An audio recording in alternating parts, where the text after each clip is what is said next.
In this video we are going to cover thermodynamic processes।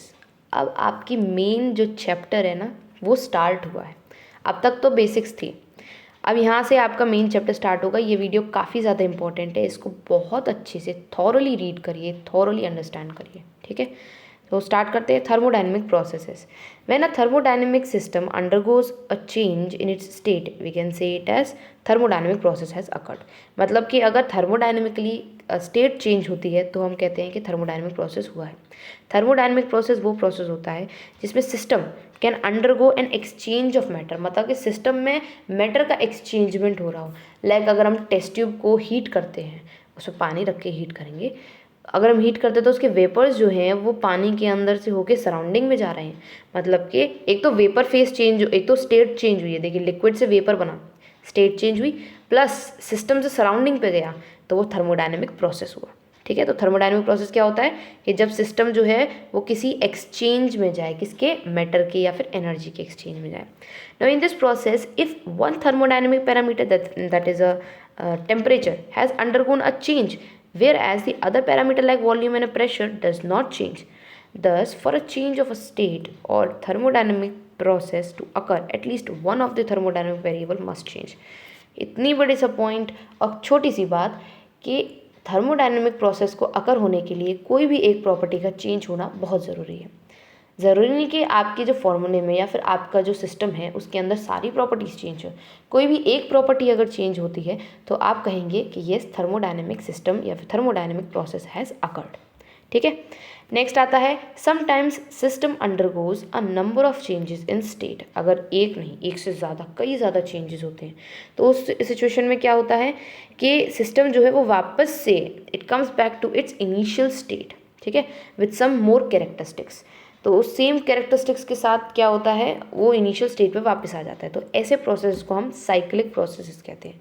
मतलब जहाँ से start हुआ वहीं पे आके वापस आ गया। साइकिल किस तरीके से करती है, साइकिल का पहिया कैसे चलता है, जहाँ से स्टार्ट होता है वहीं पे एक जगह पे आके कभी ना कभी रुकता तो है। तो इसी तरीके से साइक्लिक प्रोसेस क्या होते हैं, वो सिस्टम होते हैं जो कि नंबर ऑफ चेंजेस पे जाते हैं और वापस से अपनी इनिशियल पोजीशन पे आ जाते हैं। तो these are known as cyclic processes. अब हम पढ़ेंगे टाइप्स ऑफ प्रोसेसेस के बारे में। What are the types of process? तो there are in total 4 types of processes which are very important according to your syllabus. First is the isothermal processes, ठीक है। Isothermal process क्या होते हैं? It is the process in which temperature of a system remains constant. अगर आपको in process को learn करने में थोड़ी दिक्कत होती है, so I can give you a trick. So देखिए इस ट्रिक क्या है। सबसे पहले तो नाम से समझिए, आइसोथर्मल का मतलब क्या होता है। यहाँ पर आइसो का मतलब होता है सेम, ठीक है ना, it's a Greek word. Iso का मतलब क्या है, सेम। और थर्मल, जब भी थर्मल शब्द आ जाता है तो आप समझ जाइए कि थर्मल शब्द जो है वो टेम्परेचर के लिए ही यूज़ होता है। आई होप आपको ये तो पता ही होगा, थर्मल शब्द जो है वो हमेशा टेम्परेचर से ही रिलेटेड होता है। So same thermal mean same temperature. तो इस जब आपने आइसोथर्मल पढ़ा ना तो आपके माइंड में क्लिक होना चाहिए कि आइसोथर्मल मीन्स टेम्परेचर कांस्टेंट, मतलब टेम्परेचर सेम। तो ये आइसोथर्मल वो प्रोसेसेस होते हैं in which the temperature of a system remains constant, ठीक है। तो आइसोथर्मल प्रोसेस कौन से प्रोसेस होते हैं? जिसमें temperature of a system remains constant. Next अब आगे मूव करते हैं हम। आपको ट्रिक्स अच्छे से समझ में आई होगी तो प्लीज़ आप कमेंट्स में मुझे बताइएगा, मैं आपके लिए और ऐसी बहुत सारी ट्रिक्स लेके आऊँगी, ठीक है। आगे बढ़ते हैं हम। Next is adiabatic processes. Adiabatic process कौन से होते हैं? It is the process in which no energy as heat is allowed to enter और लीव द सिस्टम। इस नेम को तो आप एज इट इज़ लर्न कर लीजिए, एबियाटिक प्रोसेस, ठीक है। एडियाबैटिक प्रोसेसेस, इसमें एडियाबैटिक प्रोसेस में क्या होता है, कुछ भी चेंजमेंट नहीं होता है, ना तो एनर्जी का ट्रांसफ़र हो रहा है, ना तो मास का ट्रांसफ़र हो रहा है, कुछ भी नहीं हो रहा। तो ऐसे प्रोसेस क्या होते हैं? एडियाबैटिक प्रोसेसेस होते हैं, ठीक है। Next isobaric process. Isobaric process again one more trick. क्या है आइसोबारिक प्रोसेस में? देखिए it is also known as a isopiestic processes. It is the process in which no change in pressure of system occurs. Iso means same, जो मैंने अभी आपको बताया। बारिक means, ध्यान से समझिए, बार शब्द, बार जो है वो यूनिट होती है किसकी? प्रेशर की। किसकी होती है? प्रेशर की। है ना। बार शब्द जो है आपका प्रेशर के टर्म्स में यूज़ किया जाता है या नहीं। तो जब भी आ जाए बार तो समझ जाइएगा सेम प्रेशर, मतलब constant pressure. So isobaric means same pressure. So it is the process in which the pressure remains constant. तो वो कौन से प्रोसेस होते हैं? आइसोबारिक। नेक्स्ट लास्ट प्रोसेस आपका है आइसोकोरिक प्रोसेसेस। आइसोकोरिक जो होता है, इसमें आइसो का मतलब सेम और कोरिक का मतलब होता है समथिंग रिलेटेड टू वॉल्यूम। और अगर आपको टेम्परेचर मतलब आइसोथर्मल और आइसोबारिक याद हो जाएंगे ना, तो आइसोकोरिक तो आपको अपने आप ही याद हो जाएगा, क्योंकि जब दो आपके प्रेशर और टेम्परेचर से रिलेट कर गए तो बाकी का जो एक बचा हुआ है आइसोकोरिक, तो वो तो वॉल्यूम से ही रिलेट करेगा, ठीक है ना। बचा हुआ वो एडियाबैटिक, वो तो सबसे ही डिफरेंट है। बाकी तीन तो आइसो है, ये तो एडियाबैटिक वो सबसे ही ऑड है, तो वो आपको और जल्दी लर्न हो जाएगा, ठीक है ना। तो आइसोकोरिक को कैसे लर्न करोगे आप, which is different to these two, isobaric and isothermal. तो आइसोबारिक को हम और क्या कहते हैं, आइसोकोरिक को हम और क्या कहते हैं, iso volumetric processes. It is the process in which the volume of the system remains constant, ठीक है। चलिए एक बार रिवाइज करते हैं हम। सबसे पहला क्या हमारे पास क्या था, सबसे पहला था हमारे पास आइसोथर्मल, ठीक है ना। तो आइसोथर्मल कौन से प्रोसेसेस होते हैं वो बताइए। Isothermal are the processes in which there is same temperature, ठीक है ना, means temperature means constant.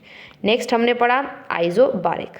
Isobaric क्या होता है, same pressure means the processes in which pressure means constant. फिर हमने पढ़ा आइसोकोरिक। आइसोकोरिक क्या होता है, same volume means the processes in which the volume remains constant, ठीक है ना।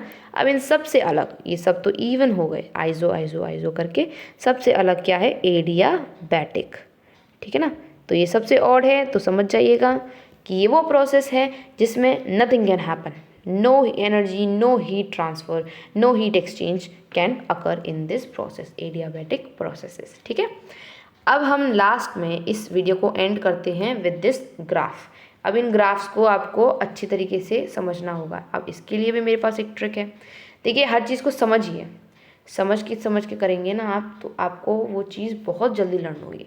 अगर उसको रटेंगे आप, अब कुछ बच्चे क्या होंगे, इन ग्राफ की प्रैक्टिस करेंगे कि कैसे कैसे बनाना है, किस तरीके से करना है। नो, प्रैक्टिस क्यों करनी है इसकी भला, जब आप आसानी से समझ सकते हैं तो। देखिए सब ग्राफ्स में देखिए ध्यान से कि किस किस के बीच में बन रहा है, प्रेशर वॉल्यूम, सब प्रेशर वॉल्यूम के बीच में बन रहा है। सबसे पहले मैं आपको इसमें आइसोबारिक और आइसोकोरिक बताना चाहूँगी। आइसोबारिक क्या होता है, रिवाइज करिए, सेम प्रेशर, ठीक है ना, सेम प्रेशर। तो सेम प्रेशर मतलब कि जैसे ही आप सेम प्रेशर समझ लिए, तो मतलब एक्स की जो आपका जो वो है प्रेशर, कौन सी एक्सिस पे है, वाई एक्सिस पे, ठीक है ना।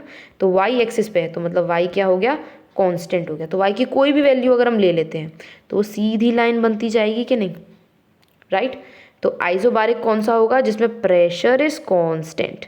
अगर मैं प्रेशर यहाँ पर लेती हूँ 3 लेती हूँ, अगर मैं 3 बार, तो यहाँ पर 3 इज कांस्टेंट, मतलब वॉल्यूम बढ़ता जा रहा है। देखिए वॉल्यूम जो है बढ़ता जा रहा है, कभी 1 2 3 4, लेकिन प्रेशर इज ओनली 3, मतलब प्रेशर इज कांस्टेंट, ठीक है। तो दिस इज आइसोबारिक। वहीं अगर मैं आइसोकोरिक लेती हूँ, मीन्स वॉल्यूम इज कांस्टेंट, वहाँ पर क्या होगी, एक्स एक्सिस जो होगी उसकी वैल्यू कांस्टेंट हो जाएगी। अगर एक्स एक्सिस पे 3 ले लूँ मैं, तो देखिए प्रेशर इंक्रीज हो रहा है धीरे धीरे करके 1 2 3 4, लेकिन volume is constant, volume is constant, ठीक है। अगर आपको ये इस तरीके से भी नहीं लर्न होते तो आप और अच्छे से कर सकते हो, क्या कि जब भी आइसोबारिक आए समझ जाना कि this is a horizontal line, isochoric आए there is a vertical line, V for vertical, V for volume, okay. So V for vertical and V for volume, okay. So इस तरीके से भी कर लीजिएगा। बहुत सारी मेथड्स हैं एक चीज़ को पढ़ने के। अब हम पढ़ते हैं आइसोथर्मल और एडियाबैटिक के लिए। आइसोथर्मल और एडियाबैटिक एक्चुअल में थोड़े से सेम है बिल्कुल ही। तो आइसोथर्मल में क्या होता है, ज़्यादा कर्व होता है, एडियाबैटिक में कम कर्व होता है, ठीक है ना। तो इतना ध्यान रखिएगा, दोनों में क्या है, कर्व है, और एडियाबैटिक में क्या है, ज़्यादा कर्व है, सॉरी आइसोथर्मल में क्या है, ज़्यादा कर्व है, ठीक है। तो ये हमने ग्राफ्स भी इसमें पढ़ लिए हैं। अब ये वाले जो एक्सप्रेशंस है ना, ये हम आगे वीडियोस में पढ़ेंगे, मैं अभी आपको नहीं बताना चाहती, इसमें प्रूफ के संग बताएंगे हम आपको नेक्स्ट आगे आने वाले वीडियोस में, ठीक है। आई होप आपको ये मेरा ट्रिक्स पसंद आई होंगी। प्लीज़ मुझे बताइएगा इफ़ यू लाइक्ड इट। तो ये थे आपके इंडिकेटर डायग्राम्स, इनको हम क्या कहते हैं, इंडिकेटर डायग्राम्स कहते हैं, ठीक है। चलिए अब हम इस वीडियो को एंड करते हैं। नेक्स्ट वीडियो में हम work heat and heat capacity के बारे में पढ़ेंगे। So thank you for watching this video.